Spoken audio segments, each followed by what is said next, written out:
Hello guys, welcome back on my YouTube channel, Hannah Duck Goose. Today we are going to read chapter 15 of the Trumpet of the Swan. It's been a while, but I don't know if I have just made a recent video about if we have ducklings or goslings on the way that a goose egg and a duck egg are fertilized and they could hatch any day. And I also just reached 400 subscribers, so thank you so much for doing that. I really need more subscribers, so thank you so much for getting me to 400 subscribers. Alright, let's read the next chapter. Chapter 15, A Night at the Ritz. When the desk clerk at the Ritz Hotel saw the boatman enter the lobby, followed by an enormous snow-white swan with a black beak, the clerk didn't like it at all. The clerk was a carefully dressed man, very neat, his hair nicely combed. The boatman stepped boldly up to the desk. I'd like a single room for tonight for my friend here, said the boatman. Ben!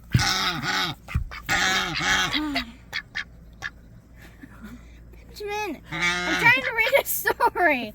What are you doing? Ow, jeez, Ben, stop that. Just go away, go away. I'm trying to read. Ow, dang. Alright, anyways, sorry, said the boatman. The clerk shook his head. No birds, he said. The Ritz doesn't take birds. You take celebrities, don't you? Asked the boatman. Certainly, replied the clerk. You'd take Richard Burton and Elizabeth Taylor, wouldn't you, if they wanted to spend the night? Of course, replied the clerk. You'd take Queen Elizabeth, wouldn't you? Of course. Okay, said the boatman. My friend here is a celebrity. He is a famous musician. He created a sensation in the public garden this afternoon. You must have heard the commotion. He's a trumpeter, Swan, and plays like the great Armstrong. The clerk gazed suspiciously at Lewis. Has he any language? Asked the clerk. Has he any luggage? Asked the clerk. Luggage? Cried the boatman. Take a look at him. Look at the stuff he's got with him. Well, I don't know, said the clerk, staring at Lewis's possessions, his trumpet, his money bag, his slate, his chalk pencil, his life-saving medal. A bird is a bird. How do I know he hasn't got lice? Birds often have lice. The Ritz won't take anybody that has lice. Lice? Roared the boatman. Did you ever see a cleaner guest in your whole life? Look at him. He's immaculate. At this, Lewis held up his slate to the clerk. No lice, he wrote. The clerk stared in amazement. He was beginning to weaken. Well, I have to be careful, he said to the boatman. You say he's a celebrity. How do I know he's famous? You may be just kidding me about that. Just then, 3 young girls entered the lobby. They were giggling and squealing. One of them pointed at Lewis. There he is, she screamed. There he is! I'll get his autograph. The girls rushed up to Lewis. The first girl had out a pad and pencil. May I have your autograph? She asked. Lewis took the pencil. Very gracefully he wrote Lewis on the pad. More squeals, more giggles, and the girls rushed away. The clerk watched in silence. There, said the boatman. Is he a celebrity or isn't he? The clerk hesitated. He was beginning to think he would to give Lewis a room. At this point, Lewis had an idea. He lifted his trumpet and began to play an old song called There's a Small Hotel. There's a small hotel with a wishing well. His tone was beautiful. Guests passing through the lobby paused to listen. The clerk leaned his elbows on the desk and listened attentively. The man behind the newsstand looked up and listened. People sitting upstairs in the lounge put down their cocktails and listened. The bellboys stared and listened. For a few minutes, everything stopped in the lobby while Lewis played. He charmed everyone who could hear. Chambermaids in the bedrooms paused in their work to listen to the trumpet. It was a moment of sheer magic. As the song came to an end, people who knew the words sang them softly. When the steeple bell says goodnight, sleep well, we'll thank the small hotel together. How about that? Asked the boatman, grinning at the clerk. Is this a swan? A musician, or isn't he? He plays a sweet trumpet, the clerk said, but there is one more question that I hesitate to bring up. What about his personal habits? Will he mess the room all up? Actors are bad enough. Musicians are worse. I can't allow a large bird to occupy one of our beds. It might put us out of business. Other guests might complain. I sleep in the bathtub, Lewis wrote on his slate. Will not disturb bed. The clerk shifted his weight from one foot to the other. Who's going to pay the bill? He asked. I am, replied the boatman. I'll be here early tomorrow morning when Lewis checks out.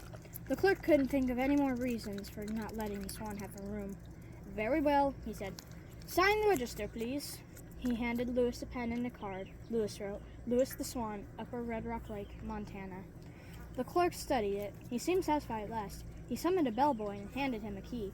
Take this gentleman to his room, he ordered. Lewis removed his medal, his trumpet, his slate, and his chalk pencil, and his money bag, and handed them to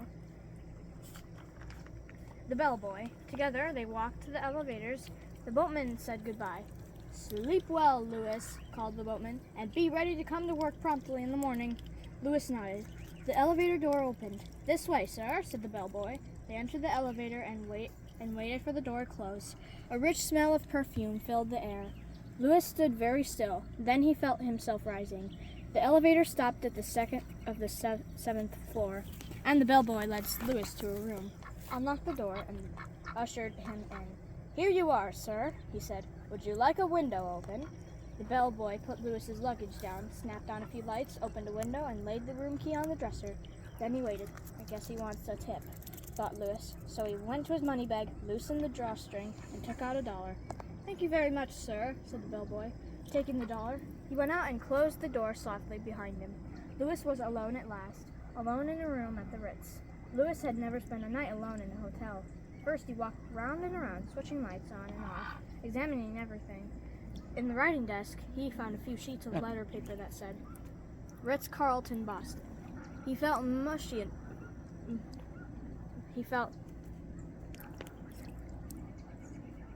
dirty. So he went into the bathroom, climbed into the tub, pulled the shower curtain across, and took a shower bath. It felt good and reminded him of the water fights he used to have with his brothers and sisters. He was careful not to splash any water out of the tub. When he was finished, he stood for a while. Admiring the bath mat and preening his feathers. Then he felt hungry. On the wall of the bedroom, he found a button that said, Waiter. Lewis pushed his beak against the button and pressed hard. In a few minutes, there was a knock at the door, and a waiter entered. He was nicely dressed and tried not to show surprise at finding a Swan in the room. May I get you something? He asked. Lewis picked up his chalk pencil. 12 watercress sandwiches, please, he wrote on the slate. The waiter thought for a moment. Are you expecting guests? He asked. Lewis shook his head. And you want 12 watercress sandwiches? Lewis nodded. Very good, sir, said the waiter. Do you wish them with mayonnaise? Lewis didn't know what mayonnaise tasted like, but he thought fast. He cleaned his slate and wrote, one with 11 without. The waiter bowed and left the room. Half an hour later, he was back. He rolled a table into the room, placed a huge platter of watercress sandwiches on it, along with a plate, a knife, a fork, a spoon, salt and pepper, a glass of water, and a linen napkin, nicely folded. There was also a butter dish, with several pieces of butter covered with cracked ice. The waiter arranged everything carefully, then handed Lewis a bill to sign. The bill said, 12 watercress sandwiches, $18. Goodness, thought Lewis, this is an expensive place. I hope the boatman won't be mad when he sees the supper charge on the bill tomorrow morning. He borrowed a pencil from the waiter and signed the bill. Lewis the Swan. The waiter took the bill and stood there waiting. I guess he wants the tip, thought Lewis. So he opened his money bag again, drew out $2 and handed it to the waiter, who thanked him, bowed again, and went away. Because the Swan had such a long neck, the table was just the right height for Lewis. He didn't need a chair. He ate his supper standing up. He tried the sandwich that had mayonnaise on it and decided he didn't like the mayonnaise.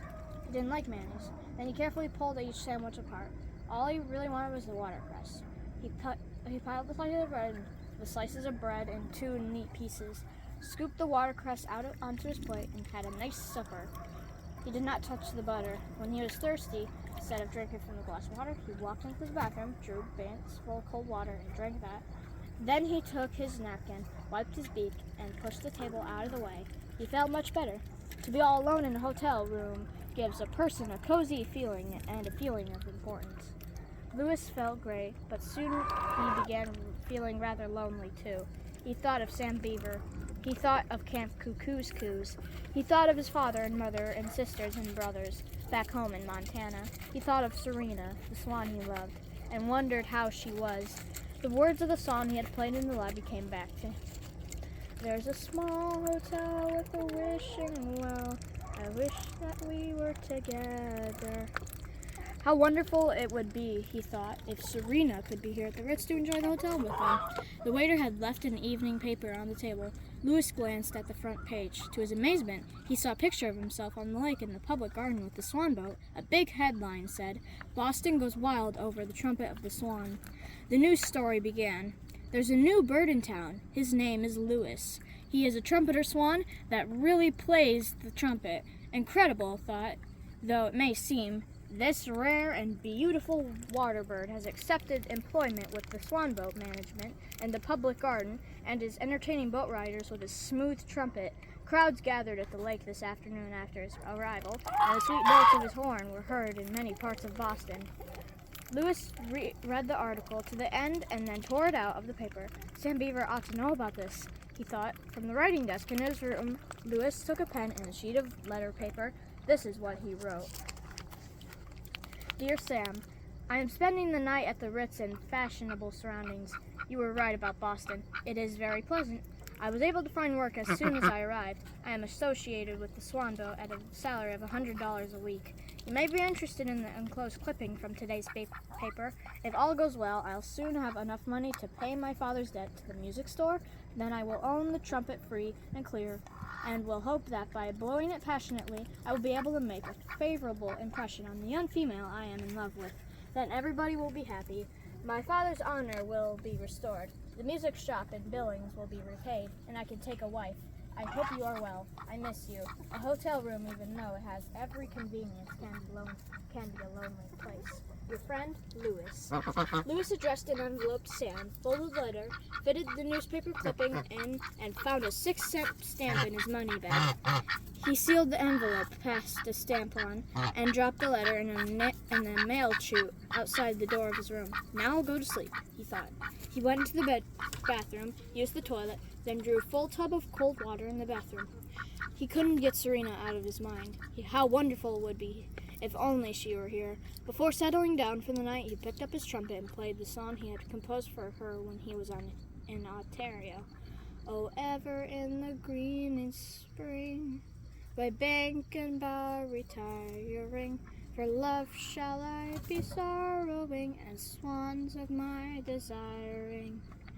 He tried to play softly, but in a minute the phone rang in his room. Louis lifted the receiver and put it in his ear. I'm sorry, sir, a voice said, but I'll have to ask you not to make so much noise. The Ritz does not allow its guests to play brass instruments in the bedrooms. Louis hung up the phone and put his trumpet away. Then he turned out the lights, climbed into the tub, curved his long neck around to the right, rested his head on his back, tucked his bill under his wing, and lay there, floating on the water, his head cradled softly in his feathers. Soon he was asleep, dreaming of little lakes in the north in the springtime, dreaming of Serena, his true love. Well, guys, that was the end of Chapter 15 of The Trumpet of the Swan. I really hope you enjoyed this video. And it looks like Serena has stood up. Let's see if she has the gosling yet. Nope, she does not. She still has 3 eggs, but it could hatch any day. She's standing up, probably taking a break from sitting on her eggs. But I still see 3 white eggs. I don't see... Well, that egg hasn't hatched yet. Well, we'll see what happens. Well, anyway, I hope you enjoyed this video. Leave a like and subscribe, and stay free.